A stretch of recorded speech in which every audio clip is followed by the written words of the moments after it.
हाँ नमस्कार दोस्तों आप सभी का एक बार फिर से आपके अपने परिवार आरके कंस्ट्रक्शन यूपी 40 में स्वागत है। दोस्तों आज हम आपको बताएंगे कि बहुत से लोगों का सवाल रहता है कि जब इस प्रकार से न्यू भर जाती है, ये देख सकते हैं इस प्रकार से चारों तरफ की न्यू भर जाती है, तो जो बीच में हम लोग कॉलम लगाते हैं, जो पावा लगाते हैं ईंटें वाला, तो दोस्तों इसमें से बहुत से लोगों का सवाल रहता है कि इस पावा का क्या उपयोग होता है, इस पावा का क्यों लगाया जाता है। जैसे आप लोग देख सकते हैं कि हमारे यहाँ पूरे मकान में पावा लगाया गया है, यहाँ से देख सकते हैं वहाँ, और पूरे मकान में चारों तरफ पावा लगाया गया है।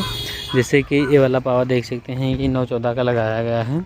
तो दोस्तों इस पावा का उपयोग क्या होता है और इसको क्यों लगाया जाता है, किस कारण लगाया जाता है, इसका क्या काम होता है। तो दोस्तों आप लोग को बता दें विस्तार से कि इस पावा का कारण होता है, इस पावा जो लगाते हैं इसका उपयोग क्या होता है। जैसे देख सकते हैं हमारा एक पावा ये लगा है, एक पावा ये लगा है और एक पावा ये लगा। दोस्तों इस पावा का उपयोग होता है, तो दोस्तों इस पावा का उपयोग होता है कि इसमें दीवार ना उठाकर हम लोग, जैसे देख सकते हैं सामने वाली दीवार उठी है, इस प्रकार की दीवार ना उठाकर इस कॉलम के साइड में इसमें क्या करेंगे, जो टाई बीम हमारा पड़ेगा, तो उस टाई बीम को हम इस कॉलम से इस कॉलम तक ले जाने के लिए हमने इसका सपोर्ट लिया है। इसका सपोर्ट क्यों लिया जाता है, क्योंकि आप मान सकते हैं कि हमारे इस कॉलम से और इस कॉलम की दूरी लगभग है 12 फीट। तो 12 फीट में क्या करेंगे दोस्तों कि हम लोग एक पावा यहाँ पे बीच में दे देंगे सेंटर में, तो ये हमारा कितना डिवाइड हो गया है 6 फीट।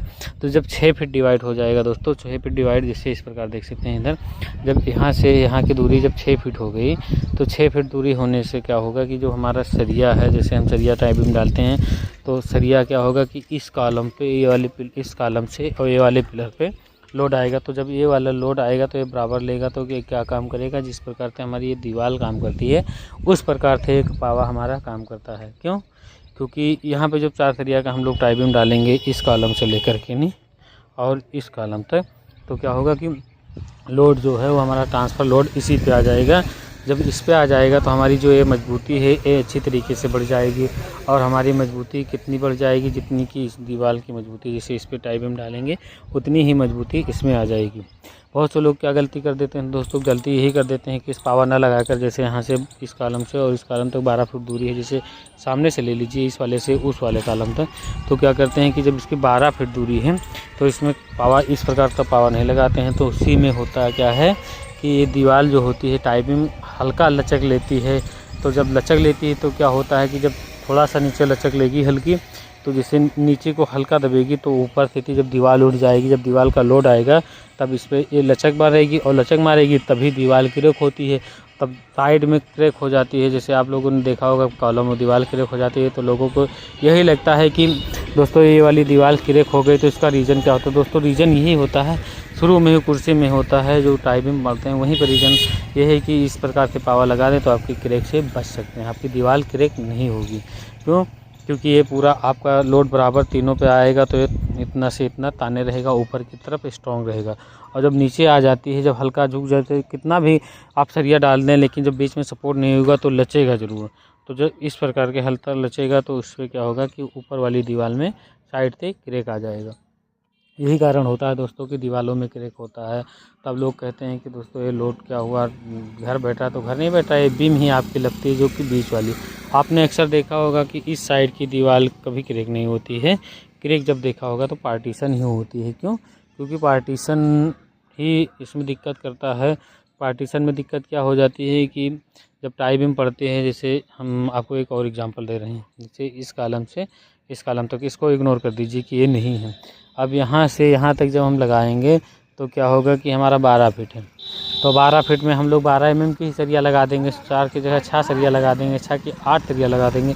लेकिन फिर भी क्या होगा, जितना सपोर्ट ए ले लेगा उतना मजबूती उन सरिया में नहीं होगी। क्यों, क्योंकि सपोर्ट होता है भैया। जैसे यहाँ पे देख सकते हैं पहले क्या होता था कि इस दीवार से इस दीवार तक दीवार उठ जाती थी, वाला सपोर्ट नहीं रहता था।